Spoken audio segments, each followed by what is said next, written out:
సోదరీమణులకు మాతృమూర్తులందరికీ కూడా అంతర్జాతీయ మహిళా దినోత్సవ శుభాకాంక్షలు. ఈరోజు మహిళ ఈ కుటుంబాన్ని సంరక్షించుకుంటూ ముందుకు పిల్లల్ని బాగా చదివించుకుంటూ ఏదైతే తమ కాళ్ళ మీద తాము నిలబడి కుటుంబాన్ని జీవన విధానంలో ముందుకు తీసుకెళ్లటంలో అగ్రభాగాన్న ఈరోజు మహిళ ఉంది. మహిళ ఇంకా మరింత ముందుకు వెళ్లాల్సిన ఆవశ్యకత ఉంది. మహిళ ఈరోజు కూడా కొన్ని కష్టాలని నష్టాలని ఇప్పుడు కూడా ఎదుర్కొనే పరిస్థితి ఉంది సమాజంలో. ఆ పరిస్థితుల నుంచి బయటపడాలి. మనందరం కూడా బాధ్యత తీసుకోవాలి. ఆ విషయంలో ఖచ్చితంగా మహిళ ఈరోజు తమ ఇంటిని చక్కగా తీర్చిదిద్దుకుంటూ అదేవిధంగా పిల్లల్ని బాగా చదివించుకుంటూ కుటుంబ భర్తని కానీ తల్లిదండ్రులను కానీ మామని కానీ అందరినీ కూడా చక్కగా చూసుకుంటూ కంటికి రెప్పలాగా కుటుంబాన్ని కాపాడుకుంటున్న మహిళ ఈరోజు మన భారతదేశానికి కుటుంబ వ్యవస్థే పటిష్టమైన వ్యవస్థ. కుటుంబం పటిష్టంగా ఉన్నప్పుడు సమాజం పటిష్టంగా ఉంటుంది. తద్వారా వ్యవస్థలు బాగుంటాయి, తద్వారా దేశం బాగుంటుంది. ఈ కుటుంబ వ్యవస్థని నిలబెట్టడంలో మహిళ అగ్రభాగాన్ని ఉంది. ఈ మహిళలకి ప్రభుత్వాలు చేయూతనిస్తున్నాయి. ఇంకా చేయూతనిచ్చి వాళ్ళ ఆత్మస్థైర్యాన్ని మరింత పెంపొందించాల్సిన ఆవశ్యకత ఉంది. ఏదైతే చాలామంది నిరుద్యోగ యువత ఉన్నారు, యువతికి అందరికీ కూడా మనం ఉపాధి అవకాశాలు కల్పించాల్సిన బాధ్యత కూడా ప్రభుత్వాల మీద ఉంది.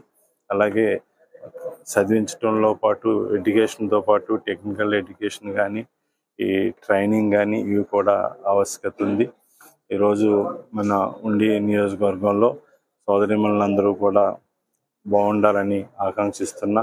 అట్లాగే మాతృమూర్తులందరూ కూడా ఆరోగ్యంగా ఆనందంగా ఉండాలని చెప్పి ఆకాంక్షిస్తున్నా. ఈరోజు నా సోదరీమణులు కొంతమంది ఈ స్టిచ్చింగ్ దాని మీద శిక్షణ పొందున్నారు. వారికి ఈరోజు స్టిచ్చింగ్ మిషన్లు ఇవ్వటం జరిగింది. దాని ద్వారా వాళ్ళు స్వయం ఉపాధిని పొందే అవకాశం ఉంటుంది.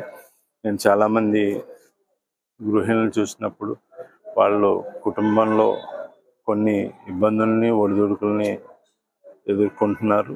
కుటుంబ యజమాని మద్యానికి బానిసై కుటుంబాన్ని సరిగ్గా నడపని పరిస్థితుల్లో ఆ సోదరీమణి కానీ మాతృమూర్తి కానీ పడే వేదన ఆవేదన అంతా ఇంత కాదు. అలాగే పిల్లలు సక్రమంగా సవ్యంగా సరైన మార్గంలో ఉండాలని మహిళ రోజు నిత్యం నిరంతరం ఆతృత పడుతూ ఉంటుంది. పిల్లలు బాగుండాలి, కుటుంబం బాగుండాలని చెప్పి మహిళ నిరంతరం మనోవేదనకి గురై కాన్ఫిడెన్స్ తోటి ఆత్మస్థైర్యంతో నడుస్తూ ఉంది. అదే ఆత్మస్థైర్యంతో మొన్న ఉండి నియోజకవర్గంలోని సోదరీమణులు మాతృమూర్తులందరూ కూడా అభివృద్ధి చెందాలని, పిల్లలందరూ కూడా బాగా చదువుకోవాలని, ఏదైతే కుటుంబాన్ని నడుపుతున్న సోదరీమణులు మాతృమూర్తులందరూ కూడా ఆత్మస్థైర్యంతో ఉండాలని, అందరూ కూడా ఆరోగ్యంతో ఉండాలని చెప్పి ఆకాంక్షిస్తున్నా. ఏదైతే రోజు సోదరీమణులు స్వయం ఉపాధి పొందే విధంగా ముందుకొచ్చే పరిస్థితుల్లో వారికి శివాస్వచ్ఛంద సేవా సంస్థ తరఫున చేయూతనివ్వటం జరిగింది. సోదరీమణులందరికీ కూడా అభినందనలు తెలియజేస్తున్నాను. ఒక సోదరుడిగా మీ అందరికీ కూడా అండగా ఉంటానని చెప్పి సవినయంగా తెలియజేస్తూ అందరికీ కూడా అంతర్జాతీయ మహిళా దినోత్సవ శుభాకాంక్షలు తెలియజేస్తాను. జీవి మాల్ ఫెస్టివల్ తీన్మార్ పండుగలన్నీ జీవి మాల్ తోనే. మహా పండుగలు మెగా సేల్ 1+1 1+2 కాంబో ఆఫర్స్ అన్ని విభాగాలలో. Saris, ladies, kids, mens and suiting విభాగాలలో attractive collection. 3 mega festivals, 1 mega fashion place. GV mall, Vijay Vihar centre, RR Pet, Eluru. పెళ్లిళ్లు, పండుగలు, వేడుకలు ఎక్కడైనా సరే మీరే మెరిసిపోతారు.